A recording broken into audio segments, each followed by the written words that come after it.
What is up, you guys? You know I have my journal out here. I'm gonna completely ignore that there are distractions going on right now because I'm on a mission and I've got something to do and I don't care about other people's agendas.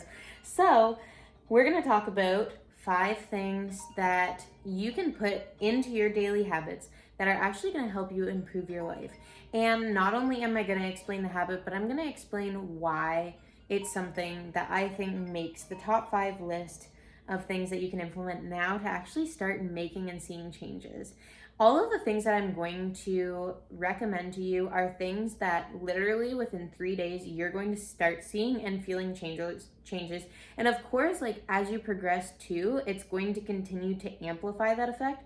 But for me, what I believe and know about humans is that if they do something for 5 days and they don't see a result, 10 days and they don't see a result, unless it's something that's built in within their character to be the type of people that are persistent and keep on showing up, then most people are going to give up. So all of these 5 things, if you put them into action right now into your life, within 3 days you're going to start seeing results and you're going to start just moving forward. So first, I want to mention, if you're new to my channel and it is a goal of yours to align yourself with a higher truth, step into your divine energy, and all things personal development, you're definitely in the right space. I want to have you part of the family. I want to have you subscribe, and I want you to come back for more content like this, because I can guarantee you one thing: if it is on my channel and if it is something that I'm talking about, it's going to be constructive, it's going to be raw, it's going to be true, it's going to be real. And so I am going to bring that stuff to you, which is exactly the stuff that you need to get you to the next level. No one fluffing shit for you is ever going to get you to the next level, just to be completely honest. And so we do have to definitely focus on the positive, but we also have to be real in our approach, because if we're just fluffing shit and pretending, body positivity is going to make you not feel fat. No, how about we actually address the problem, get you feeling super undeniably fucking hot, so hot that other people look at you and they're like, you're hot. That's a topic for another day. Let's hop into these 5 things. The first thing that I have is reading. You can see my books right here. So clearly I practice what I preach. I don't just have a bookshelf sitting there collecting dust like some fucking weirdos out here. They're giving you advice on stuff they don't actually even know how to do because they don't have the results for it. The reason that I love reading is because you can actually see life through the lens of other people's experiences. And then when you see their experiences, you can start to draw on principles that made them successful, and you can see commonly held practices in that area. So there are a few different things that I really love reading about. They're all in the personal development category. So essentially, if it is a fake book with a fake story about someone that never existed, you're never going to catch me reading it. If it's reading for pleasure, you're never going to catch me doing it, because I truly get pleasure out of progressing. It's called cognitive dissonance when you get pleasure out of things like going out and drinking, getting shit-faced, and doing drugs and things that are not aligned with your purpose. And once you deal with your cognitive dissonance, and I'm going to make another video on that, actually, I'm going to note that right now, just so we can go into what that is and how to actually cure yourself of it. And then that helps you with a lot of self-sabotaging behaviors, so that way you can continue to move forward.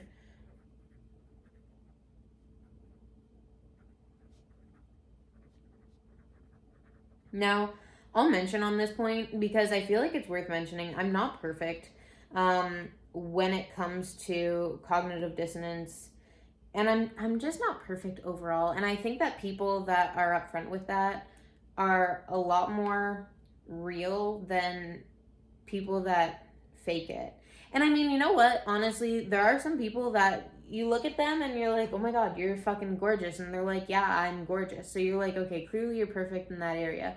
Or, like if you're perfect with your routines and they say that they're perfect, then clearly they're perfect. But there is an amount of strength to be recognized in someone that says, you know what, I'm still learning, I'm imperfect, but I'm going to give you the things that I've learned already that I know for sure, like I've got locked in. So we're going to talk about choosing books in another one as well, in another video that I'm going to make for you, just because I have a book pile right in front of me that are books I'm not going to take time out of my day to read, and I want to explain to you why. Because if you are reading books and if you're following my advice and you're getting other people's experience, but you're getting like other losers' experience, it's not really going to help you in the same way than reading books written by winners and having good information in your books. Plus, if you're, spending time doing something every day, you want to make sure that that is as fruitful as it can be. Second one is monitoring what you're giving thought to. Now, this is a very powerful one.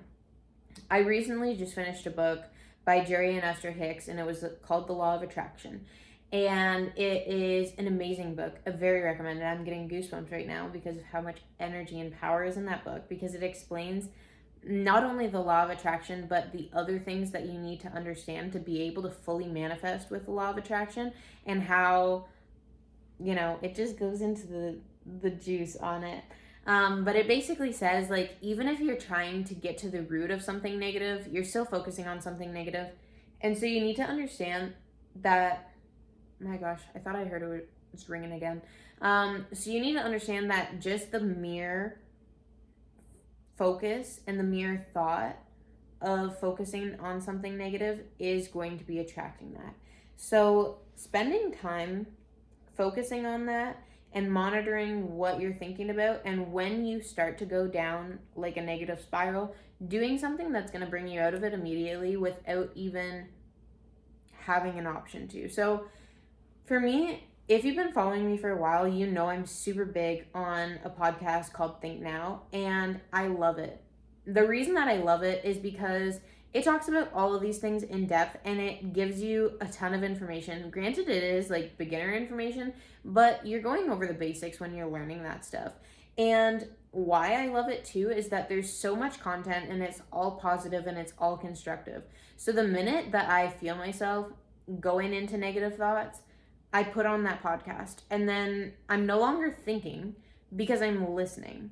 So, and in the podcast, it actually gives you different things. It gives you a whole list of things. Like, you could, if singing is your thing, do that. If, just listening to music and enjoying that. If reading is your thing, if gardening is your thing, if going on walks. It gives you a whole list of things that, you can actively just put yourself into when you start feeling that negativity. But for me, it's definitely listening to that podcast. It's easy. Google's right there, or I'm in my car and I just turn it on and I listen and I stop thinking and I get out of my own head. Another one that is really important for getting out of your own head, especially when... I want to explain something to you first. There's an emotional scale. Emotions have like a rhyme or reason behind them. There's not just like, you can't go from super depressed to being ecstatic. That's not a normal transition to go from this to this, because there's so many steps in between. So you can't jump, in the ladder. One thing that I like to, compare it to is your weight. So if you go from 100 pounds to 120 pounds, technically at some point you were 121, 122, 123. You can't skip over the numbers in the same way that you can't skip over the emotions when you are going up or down on the emotional scale. So you have like depression and like just apathy. And then after that, you have all of the ranges of anger. And then you have boredom. And then up top, you have, and like down with apathy is sadness. And then up at the top, you have like curiosity, enthusiasm, joy, like all of that stuff. So there's a ton. I'm just giving you the overview on how it works so that you have like an idea of how you're going to be moving up and down in those. And for me, when I'm feeling sad or depressed, or I'm feeling apathetic, or I get into like some interesting, scary spots mentally, I make myself angry, because I know that that's the next step up. If I can go to anger, at least I'm not feeling... I don't know. It kind of cut out there because my battery's dying. But if I go into anger, I'm not feeling apathetic and I'm not feeling depressed. So for me, when I'm dealing with like these huge obstacles that I don't know how to get out of and I feel stuck, and I've gone through like, disassociations before with my body because I'm in like so much mental pain that I don't even want to be like physically there, and then I blank out and I forget a bunch of stuff, and then suicidal thoughts, and it's dark down there sometimes. But the thing is if you can get yourself angry and if you can get yourself going to the gym and in a very intense workout, then you literally can't be feeling that anymore and you can't be thinking that. And if you are still feeling that, you need to push yourself harder. And you should be pushing yourself. If you're really like down there and you're stuck, you should be pushing yourself to the point of like almost passing out, almost puking, whatever. You want to get to a fucking result. And I mean an undeniable result. Like someone looks at you and they're like, are you good? Like you're so fucking intense in the gym. And I've had people ask me like, are you training for something? Are you going to compete soon? Whatever. And like, no, like I just don't want to be super fucking depressed. So honestly, I'm just doing what I'm doing. Intensity is definitely going to be the winner. So going to the gym, you can get that effect there. Also running, I find, is very, very good. Like, because there's so much oxygen going into your system. After you're done, it's like you have a high that is inexplicable. Number 4 is cutting down on sugar. So here I want to look at the 90-10 rule. And I believe that like throughout the week, this is a good way to kind of balance it out. Throughout the week, you should be avoiding sugar and avoiding the foods that you look at it and you think, is this good for me or is this bad for me? And then the moment that you say this isn't good for me, you should be avoiding it until you have like one day on your weekend.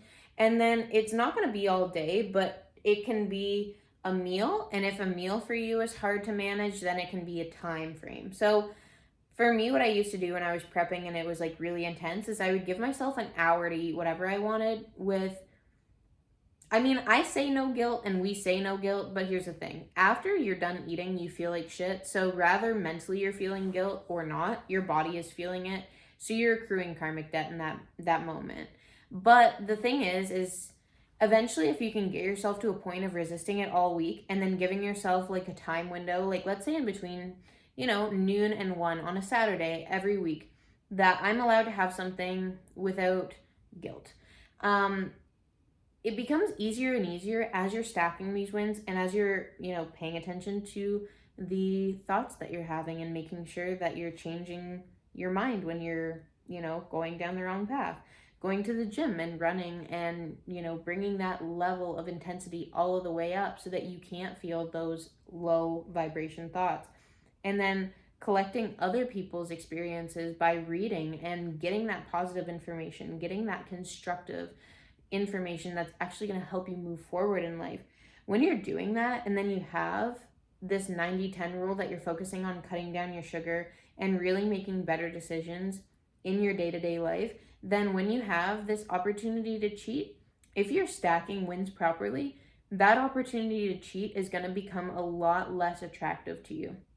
It's not going to be something that you're looking forward to because you're feeling so fucking good and you want to stay in that high vibration.